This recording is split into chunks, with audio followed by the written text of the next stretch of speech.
লালবাগ থানার একটি মামলা ইতিপূর্বে গ্রেপ্তার করে বিজ্ঞ আদালত জেল হাজতে প্রেরণ করেন।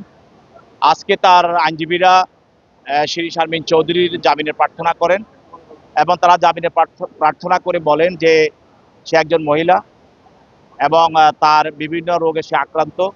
সে বিদেশে চিকিৎসা নিয়েছিলেন এবং সে হার্টের অসুখ সহ বিভিন্ন রোগে সে আক্রান্ত এবং তাকে চিকিৎসা নিতে হচ্ছে এবং তার জেলখানা সে খুব খারাপ অবস্থায় আছে।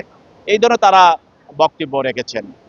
আমরা প্রসিকিউশনের পক্ষ থেকে আমরা বলছি যে মামলাটি তদন্তাধীন অবস্থায় আছে এবং এই আসামি জামিন পেলে তদন্তের ব্যাঘাত ঘটবে। তার জামিনের আমরা বিরোধিতা করেছি, তাকে যেন জামিন না দেওয়া হয়। 200-র বেশি সার্ভিস ও ফিচারে লেনদেনের সব বিকাশ অ্যাপে সম্ভব।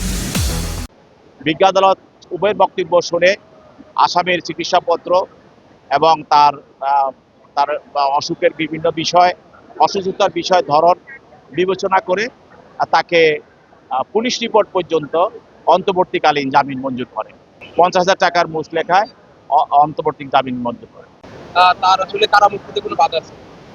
এটা তদন্তকারী কর্মকর্তা পরবর্তীতে দেখবেন এবং আইন শৃঙ্খলা বাহিনী দেখবেন তার বিরুদ্ধে কোনো মামলা আছে কিনা, সেভাবে তারা ব্যবস্থা গ্রহণ করবে। শিরীন শারমিন তো মানে এক সপ্তাহ পেরোতে না পেরোতে জামিন পেয়ে গেলেন, আসলে মানে অন্য কোনো কারণে বা কোনো রাজনৈতিক কোনো কারণে? না, এই জামিন পাওয়া তো নতুন নয়। আপনারা জানেন ইতিপূর্বে আরো অনেকে জামিন পেয়েছেন। সাবর হোসেন চৌধুরী জামিন পেয়েছেন, এরপর আরো অনেকে জামিন পেয়েছেন। আমরা দেশের আইনের শাসন প্রতিষ্ঠা করতে চাই। এই আইনের শাসনের প্রতিষ্ঠায় কারো প্রতি বিরূপ অবস্থান আমাদের নেই। আইনের গতিতে চলবে এবং বিচারক বিচার করে বিবেচনা করে তিনি তার আদেশ প্রদান করেন, জামিন প্রদান করেন বা জেল হাজতে প্রেরণ করেন। ওটা বিচারকের সম্পূর্ণ নিজস্ব ক্ষমতা, সেটা প্রয়োগ করে থাকে। আমরা এখনো এই ব্যাপারে সিদ্ধান্ত নিয়ে নেই, আমরা আদেশটা দেখে নিই, পরবর্তীতে আমরা দেখব। জুলাই আন্দোলনে শিরীন শারমিনের ভূমিকা কি ছিল বলে রাষ্ট্রপক্ষ থেকে আপনাদেরকে ওটা আমরা গতকাল বলেছি যে শিরীন শারমিন চৌধুরী স্পিকার ছিলেন এবং প্রেসিডেন্টের আমলে তিনি স্পিকার ছিলেন, এটা আমরা গত তারিখে বলেছি। আজকে ডক্টর শিরীন শারমিন চৌধুরী প্রাক্তন স্পিকার, ওনার জামিনের জন্য আমরা আবেদন করেছিলাম এবং ওনার গ্রাউন্ডস আমরা নিয়েছি, ওনার স্বাস্থ্যগত কারণ এবং ওনার ক্লিন ইমেজ এই প্রসঙ্গে এসেছে। মাননীয় আদালত আমাদের দাখিল করা গ্রাউন্ডসগুলিতে সন্তুষ্ট হয়ে ওনাকে জামিন দিয়েছেন এবং এর জন্য আমরা আদালতের কাছে খুবই কৃতজ্ঞ। এবং আমি আরেকটা কথা এ প্রসঙ্গে বলতে চাই যে এই সরকারের সময় আপনার জুডিশিয়ারি যেভাবে কাজ করছে তাতে মনে হচ্ছে যে ওনারা নিরপেক্ষ এবং ওনাদের জুডিশিয়াল মাইন্ড অ্যাপ্লাই করে ওনারা আর কি কাজ করছেন।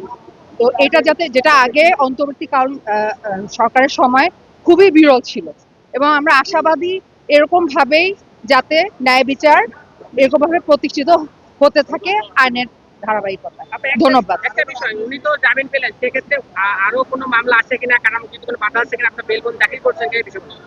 যে যা আমাদের যে শর্ত দিয়েছেন ওই ব্যাপারে আমরা ওটা সব পূরণ করে আমরা বেল বন্ড দাখিল করেছি।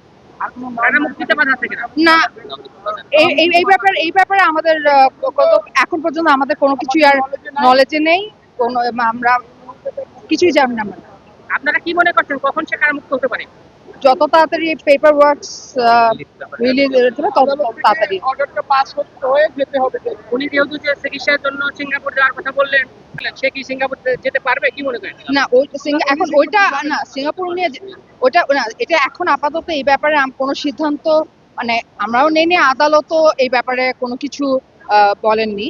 বাট এটা আমরা আপাতত এই বিষয়ে এখন আমাদের বিবেচনার মধ্যে নেই।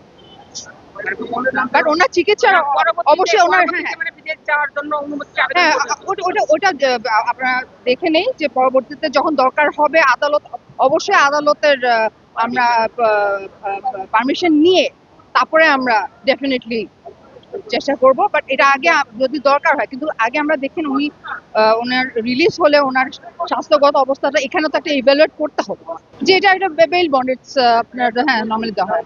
রাজনৈতিক সিদ্ধান্ত কেন হবে ভাই? এটা তো জুডিশিয়ারির কাজ, এটা জুডিশিয়ারি দিয়েছে। আমরা মুভ করেছি অ্যাপ্লিকেশন, ওনারা উনি জাজ সাহেব সন্তুষ্ট হয়ে মাননীয় আদালত ওনাকে জামিন দিয়েছেন। ওটা পরিষ্কার করে বলেছেন যে ওনার স্বাস্থ্যগত কারণে, এবং অবশ্যই ওনার একটা ক্লিন ইমেজের ব্যাপার এখানে, মানে অবশ্যই এখানে একটা রোল প্লে করে। যারা আমার ক্লায়েন্ট না তাদের বিষয়ে তা আমি কিছু বলতে পারবো না ভাইয়া।